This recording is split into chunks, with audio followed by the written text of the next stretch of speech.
Alam nyo, may mga kwento na parang pelikula. Pero paano kung ang kwento ay hindi lang sa isang tao, kundi sa isang buong pamilya at tumagal ito ng 400 taon? Yan mismong ang kwento ng Ordovesa Clan, isang salaysay na halos kasabay niya ng pagbuo ng ating bansa. Tara't buklatin natin!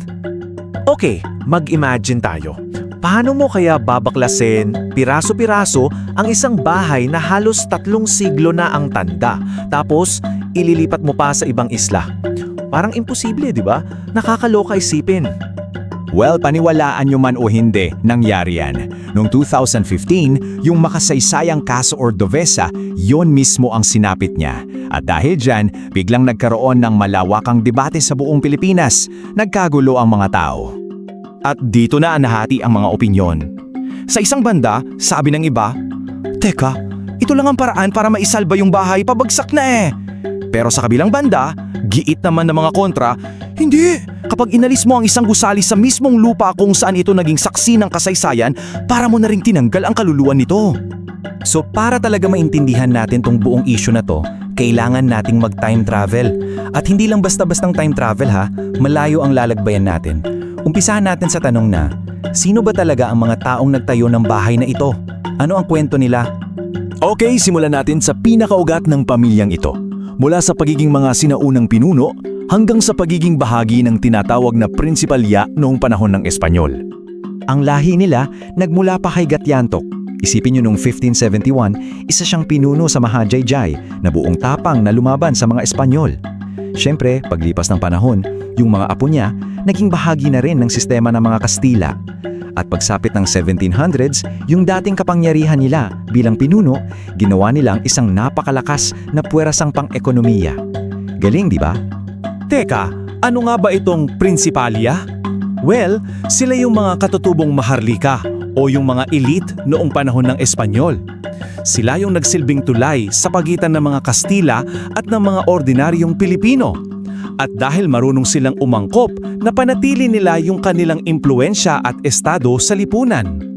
At ngayon, dumako tayo sa isang napaka-interesanteng yugto ng kwento nila, ang pagiging tagapagpautang na may puso. Dito na nila itinayo yung kanilang matibay na pamanang pang-ekonomiya at syempre yung sikat na bahay. Gaano sila kayaman?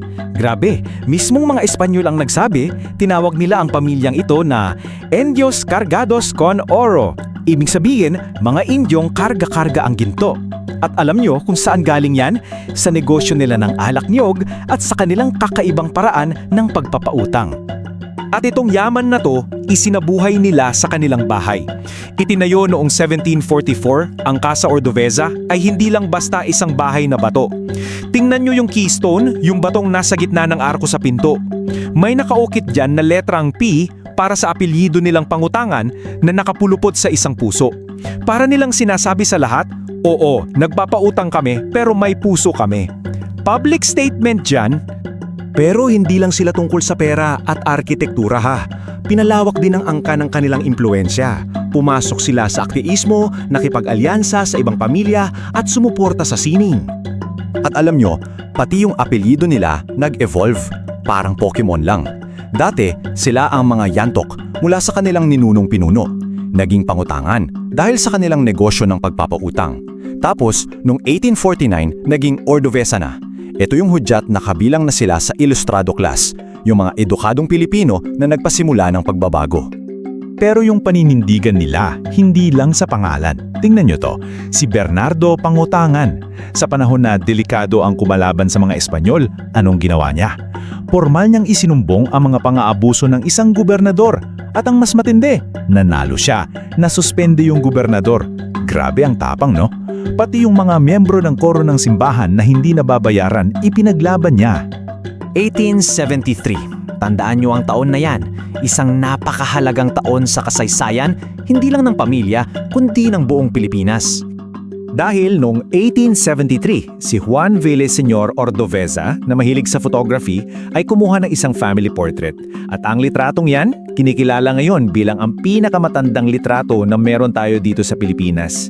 Isipin nyo, ang isang piraso ng kasaysayan ng pamilya nila ay naging pambansang yaman. Wow! Siyempre, hindi kumpleto ang kwento kung walang makapangyarihang babae. Kilalanin natin si Avelina Ordovesa, Eleazar Gala, ang Flower of Lucban. Isa siyang matriarch na talagang maimpluwensya. Yung mansyon niya, ang Gala Mansion, naging sentro ng mga pagtitipon ng pamilya at pati mga international celebrity tulad ni Neil Sedaka bumisita dyan. Sosyal! So ayan na, dala-dala natin ang bigat at yaman ng 4 na siglong kasaysayan. Babalik na tayo sa kasalukuyan at sa tanong na bumababagag sa atin. Ang pamana ay nasa bato o nasa kwento? Balikan natin yung debate. Pero ngayon, mas may alam na tayo. Para sa Las Casas Pilipinas, ang paglipat ay lesser evil. Sabi nila, kailangan para mailigtas. Para naman sa Heritage Conservation Society at mga historiador, ang pag-alis sa bahay mula sa Mahayhayjay ay isang sad story na pumapatay sa tunay na kahulugan nito. At sa gitna ng lahat ng ito, sa pagkawala ng pisikal na tahanan nila, paano tumugon ang angkan ng Ordovesa? Ang sagot nila, hindi gawa sa bato at simento. Ang sagot nila ay gawa sa papel at tinta. Ang ginawa nila ay naglatlahala sila ng isang libro, ang Casa Ordovesa.